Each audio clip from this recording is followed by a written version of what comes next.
Hi, this is Ben Caspit from Tel Aviv with a brand new episode of Own Israel. Israel prides itself on being the only democracy in the Middle East. The Jewish state came by this title honestly, but more and more people are asking whether it's still valid. Benjamin Netanyahu's prolonged rule, the continued bashing of the legal system, of law enforcement authorities, of the state prosecution, of the Attorney General, of the courts by Netanyahu and his people have all come together in the black clouds now overshadowing Israel's democracy. Reality, as reflected in the daily routine of Israel's political and constitutional systems, is not encouraging. For almost 18 months, Israel did not have an elected government. The constitutional political upheaval led to 3 elections, one after the other, and a fourth may now be in the offing. The legislative branch, the Knesset, was almost paralyzed by a series of government-sponsored amendments to the law and other measures designed to curb its power. The Knesset's government oversight functions were trashed. Politicians were demanding that the bureaucrats be silenced, the gatekeepers distanced, and the regulators castrated. Prime Minister Netanyahu, who spent most of his political career defending these hallmarks of democracy, is now leading the charge against them in a desperate attempt to evade the long arm of the law. His trial on charges of bribery, fraud, and breach of trust is already underway in Jerusalem, and his clear interest lies in discrediting the system that led him there. And now the corona crisis is giving rise to legislative initiatives that also call into question Israel's democratic principles. For example, a bill allowing the Shin Bet security agency to track Israelis exposed to the coronavirus has generated sharp criticism. The government is using the Shin Bet's special capabilities against its own citizens to limit the spread of infections. Human rights organizations are arguing that such a measure is unnecessary, inefficient, and undemocratic. Last week, the Knesset approved what critics are calling the Big Corona Law, which greatly limits its own oversight of the executive branch in dealing with the epidemic. The law gives Netanyahu and his alternate Prime Minister Benny Gantz almost unlimited power to impose closures and sanctions. This has also prompted broad criticism. Critics of these measures argue that democracies die slowly in the dark. They also warn against the slippery slope of such moves and against the well-known frog phenomenon. By the time the frog realizes it is being cooked alive, it's already cooked alive. Israel is being swept by a growing wave of protests. Some of them stem from a general unease about the democracy under siege. The guest with whom we will discuss this today is one of the leading representatives of Israeli civil society. Professor Karine Nahon is an associate professor of information science in the Lauder School of Government and Ofer School of Communications at the Interdisciplinary Center at Herzliya, IDC, in Israel. The elected president of the Israel Internet Association, chairwoman of the National Committee of Ethics, Regulations, and Artificial Intelligence, and an affiliated associate professor in the Information School at University of Washington. She is the author of the award-winning book Going Viral 2013 and was named on the Marker's list of 10 most influential people in Israel and on Forbes' list of 50 most influential women in Israel. Professor Nahon will be with us right after this short break for commercials. Stay with us. If you're listening to this podcast, you obviously care about the Middle East, and if you do, you should probably be reading Al Monitor. Al Monitor is a global newsroom headquartered in Washington, D.C., with a network of over 160 contributors around the world. Al Monitor offers first-class reporting and analysis from a range of perspectives and an approach that represents the highest journalistic standards, as well as an award-winning commitment to press freedom and independence. If you haven't done so already, visit us at almonitor.com, check out our articles, and sign up for our free newsletters. There's a lot to choose from, including the Week in Review, an essay that offers unusual insights and forecasts into the region based upon Al Monitor's outstanding reporting. And if you haven't done so, please subscribe to our Al Monitor podcast on your favorite podcast platform, on Israel with Ben Caspit, and on the Middle East with me, Andrew Parasolidi.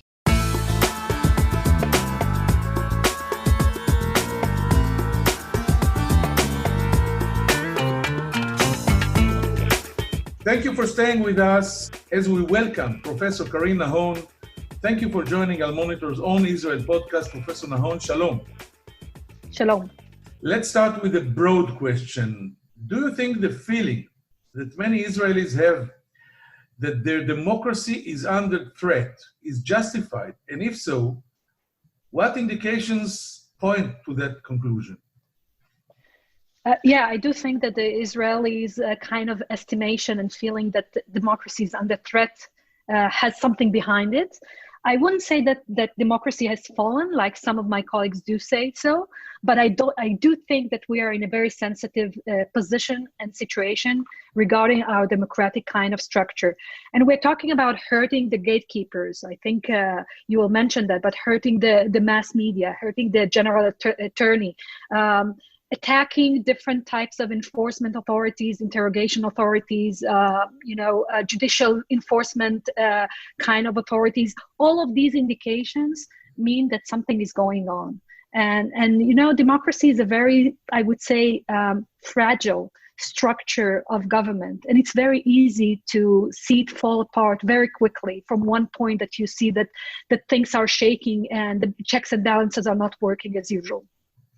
Because what I think, and I'd like to hear your thoughts about it, is the immune system of the Israeli democracy is not so strong as we thought, because many of the things that you just mentioned happened, and actually no one cared. Talking about the mass media, talking about smearing the attorney general, the police, the prosecutors. We have a prime minister that said on camera in his speech, "Why don't you investigate the investigators?" Such a things, and you can see it all over the streets, that bother me and maybe tells me that something is sick here. Sick is a too big kind of word for me, but I do think there's a problem, and we can see it by the positioning of the Knesset in front of the government. The Knesset has been weakening for a long time. In proportions next to the government. And the main idea that we see here is that the government cannot operate as usual as it should. People think about the Knesset as kind of an institution that is supposed to legislate, but this is not true. This is not its own the only, role that the Knesset has. The Knesset is very important in its oversight role. The questions regarding the committees, the idea of what we call in Hebrew, the hot dog factory, the idea that the legislation enters into the committees at one point, it gets out in another point, very different. And that means that people ask questions, the member of the Knesset asks questions. All those oversight kind of tools are so important. And I think what you feel is that now with the Corona situation, that all the little oversight tools that we do have that are very weak anyway, have been weakening more and more. And this is a trouble. This is a challenge. This is something that we need to take care of. So it's definitely something that I kind of like think that it's something that is a problem that we need to take care of. If I'm thinking aloud, when I was a child or younger, young politicians dreamed of becoming an Israeli lawmaker. Becoming a member of the Knesset was their lifelong goal, and it was big. Now, when you see this Knesset, the serving Knesset members, we've just formed a government that occupies 36 ministers out of the 120 Knesset members, and then 18 or 16 vice ministers, undersecretaries, like we say it in English, and in order to be an ordinary member of the Knesset, it's almost a curse. It's almost a humiliation. People, after one term in the Knesset, they demand being a minister or at least an under chairman of a speaker of the Knesset. Something happened here, not so quickly, like you said. I think it's a process that our legislative became something that we don't appreciate anymore. We don't appreciate, and it's a big mistake. Because eventually, and you saw it in the Corona crisis, eventually when the Knesset was doing things, when eventually they were asking questions, when they were asking for data, eventually things happened. The process of supervision and control is so important in the Knesset, and not only the legislation, because again, in the legislation, you need to have a vote. You have to have a majority, and the majority is already set. But you touched upon a very interesting thing. I think it's not appropriate to have 36 ministers and 16 vice ministers. Definitely in a situation that we are like now, where people don't have basically, money to eat or to feed their children. So I think it's a big mistake. And eventually we have to remember that governments are here to serve us and not vice versa. And it has a kind of a connotation in the last few kind of, speeches that I hear of different ministers that we are here to help them and not vice versa. But definitely, being a member of the Knesset is not the highlight today. And I think it's a big mistake because you can do a lot of things through the Knesset. I think what we just said is that the very cause that maybe igniting the mass protests that we see now in the streets, and maybe we will touch it later, people feel that their leaders are not there for them, but the leaders expect them to support the leaders. But as I said, maybe we'll touch it later. I want to go into details with you, Professor Nahon. Some people claim that the government is taking advantage of the Corona crisis to expand its powers at the expense of the Knesset, of the judiciary, of civil liberties, of the right to privacy. First, what do you think is the problem of using the Shin Bet's monitoring tools to fight the epidemic? We're talking about our huge, very sophisticated, famous Shin Bet, its goal is to stop and halt terror, and now we are using it to control the spread of the virus. Maybe it's good. Maybe it's for saving life. So I'll separate the answer into two. The first one is the way the process of decision-making of taking the Shin Bet and making it the big institution that basically locates Corona, I would say contact tracing. The process itself was not accountable. It was not transparent. Just to remind you, it started with different kind of emergency orders that came, and the Knesset did not have any say in it. So in a way, the Israeli public has, in one day, noticed that the Shin Bet is supposed to basically survey the people. Now, in terms of technological efficiency, it might be right, but let's put it aside for a second because there are problems there as well. But let's talk about the main idea, the main problem, and you touched upon it. The main challenge of having a Shin Bet, a secret service, using it for civilian purposes by itself in a democracy is a problematic thing. I mean, there is no other country, democratic country, that is using its secret service in order to basically try to track people who are in contact of Corona patients. It doesn't happen. You have other type of tools. That's the first thing. Second thing, I don't know if you noticed, and probably you did, since we started this debate, because it's a civilian debate, you can't hide, the technological features of the Shin Bet. And suddenly you have huge institutions that usually is, in Caldenstein, and suddenly people are starting to debate about its technological features, characteristic, what's the false positive, what's the false negative, doesn't work well, this works well. And suddenly the Shin Bet, who's definitely not used to it, and its main purpose is to tackle and get terrorists wherever they are, suddenly needs to deal with Israeli civilians. It doesn't make sense. And in fact, it jeopardizes its own kind of, core activity, which is very worrying by itself. And let's get to the... By the way, I want you to go on, but even the head of the Shin Bet, Nadav Argaman, was not very enthusiastic, and it's an understatement, handling or using this very important tool that was supposed to be secret Yes. in a civil event like a pandemic. I can tell you historically that heads of Shin Bet have been in that situation of using the Shin Bet tools to other civilian kind of purposes, and they rejected that.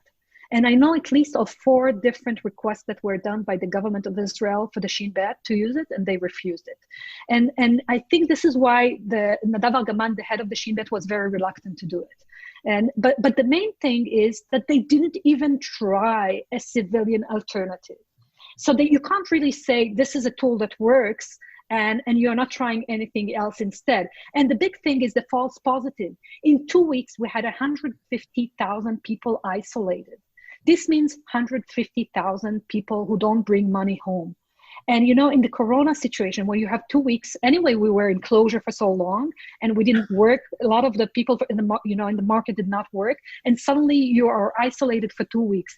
This is something that somebody needs to, to make the trade-off, or at least understand the pros and cons, because we can't bring Israel to a situation where people would not have the ability to survive economically.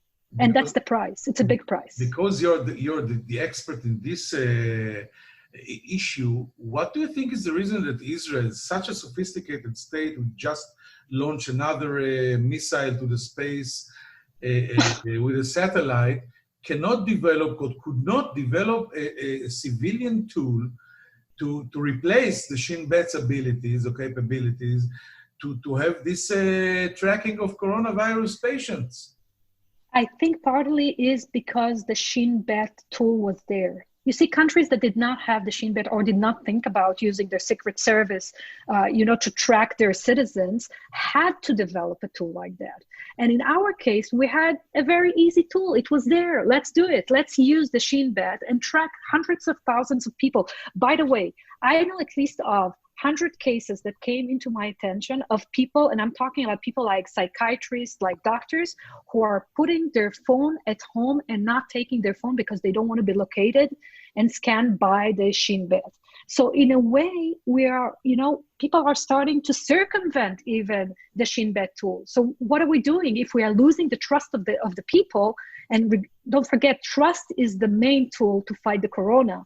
If we are losing that, then really we have to rethink using the Shin Bet tool. Yes, I have friends that live in Europe and got an SMS from the Shin Bet. You have to stay in quarantine now because you were exposed. Let's talk about the big corona bill passed by the Knesset last week. Actually, this bill now enables the government to act freely without the Knesset regulating its actions because of the coronavirus, the pandemic situation. Do you think it's a slippery slope, or just as Prime Minister says, give us the tools to act fast now? When we will be over the crisis, everything will come back to its place safely. It's very worrying. In fact, you talked about the slippery slope of the democracy. This is the slippery slope of the democracy. Because, when I hear the Prime Minister saying, we have a challenge, we have a blockage because the Knesset is in between. Hey, the Knesset is in between because this is democracy. That's the idea. The idea is that you do have a separation between the branches. The idea is that you do have an oversight, that you can't legislate if you are the executive branch, but the Knesset legislates. And suddenly I understand that you have to make things faster. But still, you have to have a decision-making process that is accountable to people. Again, we return to the trust level. If people won't trust you because you're not accountable, you're not transparent, then what are we doing? Why are we doing that? All the decisions in the government are not transparent. Globes have been trying to get the agreements and the discussions in the government about different closures, about the decision to close businesses, for example, to close, country clubs and to close, cinemas. They couldn't. If that would have been happening in the Knesset, in the parliament, that would have been a different story. Look at what happened in the Corona Committee when the head of the Corona Committee was asking for data. so simple, nothing more than data. And eventually she was basically threatened by the head of the coalition not to continue her job as a kind of a supervision, which is her main job. This is why she's getting money eventually in salary. So this is definitely a flopper. This bill makes the Corona Committee empty. Now we don't need the Corona Committee. And we had a whole week of discussions in the Corona Committee when we actually realized that the Ministry of Health or anybody else in the government doesn't have data that is so crucial in order to decide whether to open the swimming pools or close them, open the beaches or close them. We just don't have data, and now they will be able to make the decisions without any data, and we will not be able to know it. As one of the ministers says, don't be a child. You don't want data. You don't need data. I'm joking, of course. To have data.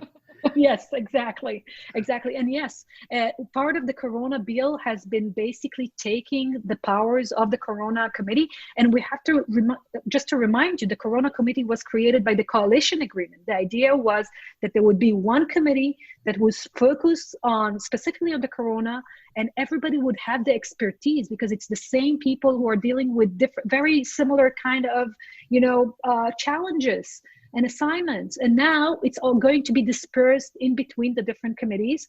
Everybody will have to start everything from the beginning. But the big thing of the bill of the Corona is that the oversight is only after it's being legislated by the government. Suddenly the government is the legislator. And this is a very unhealthy situation, especially in the kind of, I would say, flux and in the kind of sensibility that Israel is there constitutionally. I want to finalize this very interesting conversation in some macro or general issues. I remember a story when the late Minister of Communications, Fuad Ben Eliezer, many years ago when the internet was in the beginning of the internet, someone told him, listen, it was in the internet or on the internet. So he got angry, yelled at him, and get me the general manager of the internet immediately by phone. Now, in Israel, I think we elected you as the prime minister of the internet. You are the most known and popular expert on in this issue. And I want to ask you the following. We live in a populist age. The internet has made information accessible, fast, and not always accurate. How do you think this affects politicians, their work, their commitment to the mission, their life, our life? Yeah. So it's not only in Israel, we see it very strongly in different kind of democracies. We see it, for example, in Brazil, the United States, in Hungary, in Israel as well. We see personal politics. That means that if we used to have in the 70s and 80s, the parties were the main intermediate between the public and the elected officials and the elected, our representatives. You don't know really who's the list and who's the party. You see only the head of the parties. And that's what I mean by personal politics. And we have a lot of populism. You mentioned populism. A lot of people don't understand what it means. But when we say populism, we are talking about the idea that the main leader is talking about us versus them, right? We are against the elites or the elites. The elites are journalists like you. The elites are professors like me. The elites are professionals that are the bureaucrats, that are, some people are calling them the deep states, and they are the traitors. That's part of the message of the populist leader. And now we have in the age of the internet another step. It's not only that they are the traitors, it's not only us versus them, but it's me who represent you, the people. So if somebody hurts me, they're actually hurting the people. And that's another step of the populist leader. And it's very interesting because social networks is a wonderful thing, but it gives you also a distortion of what's really going on. And smart populist leaders know to make the illusion as if a lot of people are behind them, as if actually certain types of groups in the population are bad to the will of the people. Of course, I'm saying that as something that shouldn't happen, but that's what's happening with populist leaders. And social networks are part of, of the rise of I would say, personal politics. And of course, of fake news and alternative facts, etc., Yes. etc. And what do you think? People don't care about facts anymore, you know? Yeah. By the way, the corona has changed that. With the corona, suddenly people are looking for the doctors. Suddenly they're looking for the researchers. Give us data, give us data. And this is where the leaders suddenly are in a situation where they can't send the regular message of we'll make it work. I didn't think about it. This is a very interesting point. It brings me hope back. And I want to ask you, if someone will ask you 20 years from now, in a retrospective, all these social networks, internet, Facebook, Twitter, you name it, is it the benefits are bigger than the burden or the price we pay, or not? Wow, it's a big question. It's a very difficult one. It's a very difficult one because the space of the internet is where the political space is. This is the Hyde Park of today. And of course, people who know how to exploit the space would use it better. The question is, can we build tools to basically minimize the distortions of power interests, or at least to see them, And this is the big question, because no doubt that the fake news, that the fact that the internet is polarized, the fact that you have so much, toxicity and tension on internet has created a lot of challenges to democracy. But eventually, it's a space, and we have to learn how to deal with it, not to close it, of course. And finally, do you think that the moves or decisions like the decision that Twitter got a few days or weeks ago to correct false tweets or news, or only mention, listen, if you want the real data, it's here. Do you think it's a useful or justified? Well, it depends. It depends, because Twitter and Facebook has different kind of, I would say, guidelines. But if you see, by the way, Facebook has been, Zuckerberg has been saying, I don't want to be the arbitrator of truth. He's been the arbitrator of truth for a long time. The fact that they decide what will be said or not said for regular people, not for leaders, for you and me, that means that they are the arbitrator of truth. By the way, until the corona, they've been very careful not to intervene. I think the corona has changed a little bit of it because of the fake news, because of the fact that that was something that they wanted to stop in order to save lives. Still, I think the situation is where we have this year in the United States, election. And for the first time, we see the big platforms that they understand that their platforms are being used and exploited, to kind of like do harm or to use it and exploit it for bad purposes. And they understand that they need to somehow be there. Now, if you notice, they didn't say, Twitter, for example, they said, this is the information that we know about a certain kind of situation. So when the president says something, when the United States president says something, and maybe it's false, then the minimum that they can do is, send people to see other information. It doesn't mean that it will help, but still you have to remember, they didn't delete the information. You can still get to it if you click on it. So they're very careful in not deleting, people who lie, definitely leaders who lie. And if you ask me, I think it's the right thing not to delete it. But we have to understand that platforms are a very strong player here. It's a step in the right direction. Professor Karine Nahon, thank you very much for this interesting conversation. And we will be back with some final insights right after a short commercial break. Thank you. Shalom. Thank you. If you're listening to this podcast, you obviously care about the Middle East, and if you do, you should probably be reading Al Monitor. Al Monitor is a global newsroom headquartered in Washington, D.C., with a network of over 160 contributors around the world. Al Monitor offers first-class reporting and analysis from a range of perspectives, and an approach that represents the highest journalistic standards, as well as an award-winning commitment to press freedom and independence. If you haven't done so already, visit us at almonitor.com, check out our articles, and sign up for our free newsletters. There's a lot to choose from, including the Week in Review, an essay that offers unusual insights and forecasts into the region based upon Al Monitor's outstanding reporting. And if you haven't done so, please subscribe to our Al Monitor podcast on your favorite podcast platform, on Israel with Ben Caspit, and on the Middle East with me, Andrew Parasolidi.